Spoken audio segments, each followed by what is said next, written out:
jeu, il est parti d'un double constat qu'on a posé à l'occasion de nos cours respectifs, c'est qu'il est assez complexe d'appréhender le vaste panorama des établissements et services sociaux et médico-sociaux.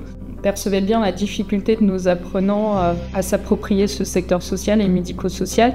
Et dans le même temps, on observait néanmoins que tous, de fait de leur parcours ou professionnel ou personnel, avaient forcément rencontré d'ores et déjà un ou deux établissements et services sociaux et médico-sociaux.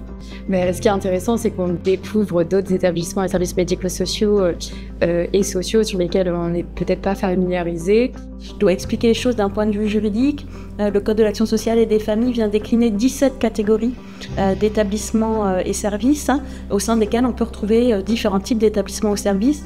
Donc là, notre idée, c'était, si ce n'est de simplifier, mais au moins de rendre accessible ce paysage.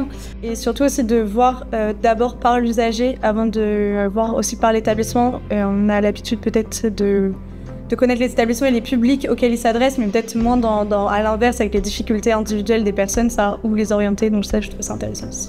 Donc le principe du jeu, c'est de partir de la situation individuelle d'un usager et à la lecture des problématiques qui sont les siennes, d'essayer collectivement d'imaginer un parcours et une orientation pour cet usager qui permettent de répondre à ces problématiques sociales et ou médico-sociales.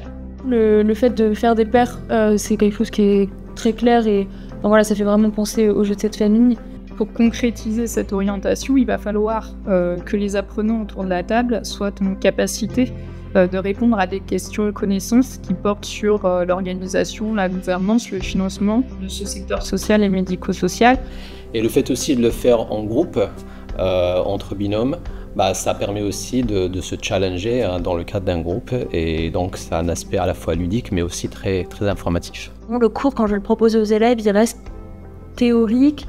J'ai parfois le sentiment de ne pas me faire totalement comprendre ou que les choses ne sont pas assez explicites. Là, ça me permet de m'approcher de l'exercice en établissement ou en service, et ça me permet, et ça c'est vraiment extraordinaire, de mobiliser les connaissances, voire les expériences antérieures d'un grand nombre d'étudiants, puisqu'on forme beaucoup de professionnels qui ont déjà une carrière dans le secteur derrière eux, en tant que cadre de santé, en tant qu'infirmier, en tant que psychologue, en tant qu'éducateur. Le maître du jeu ne joue pas vraiment, mais il a vocation à être le facilitateur. C'est à lui qu'il appartient de valider les pairs, de glisser des indices. Nous avons le plaisir de travailler avec les presses de l'EHESP et le jeu sera commercialisé à partir de la rentrée prochaine, en septembre 2025.